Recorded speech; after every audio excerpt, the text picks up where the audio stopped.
болсын.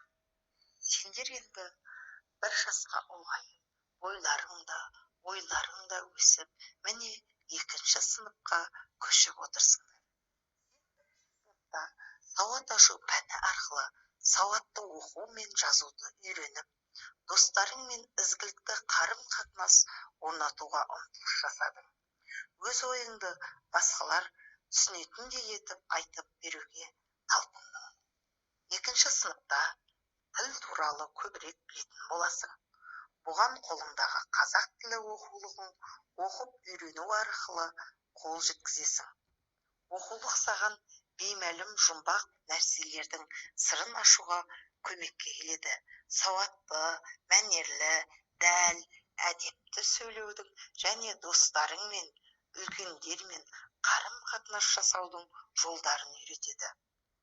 Қазақ тілі оқулығы тыңдалым, оқу, дыбыс пен сөз бен сөйлем туралы қызықты мағлұматтар алуыңа, мәтін туралы түрлерімен танысуға жағдай жасайды. Қазақ тілін танып білудегі талпынысыңа сәттілік тілеймін. Біздің ана тіліміз қазақ тілі. Біз өз ана тілімізде оқимыз, жазамыз және басқалармен қарым-қатынас жасаймыз. Білмегенімізді сұраймыз, ал басқаның білмегенін үйретеміз. Міне біз бұл жағдайда өз ана тілімізді жақсы білгендіктен орындай аламыз. Ал белгілі ақын Қадыр Мырза Әли ана тілінде сөйлеу маңызды және қажетті екенін ана тілі деген өлеңінде атайды. Және осы өлеңді оқып көрейік. Бірінші тапсырма балалар. Өлеңді көтеріңкі дауыспен мәнерлеп түсініп оқы. Ана тілі. Ана тілің біліп қой. Еркіндігің, теңдігің. Ана тілің.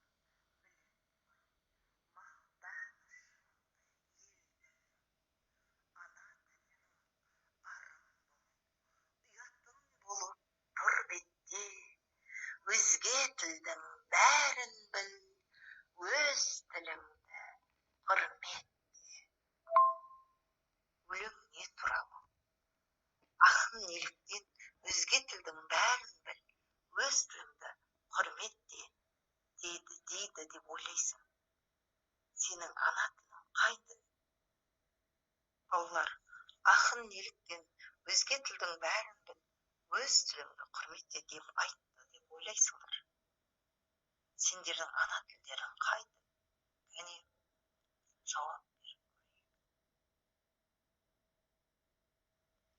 Суреттерге қара.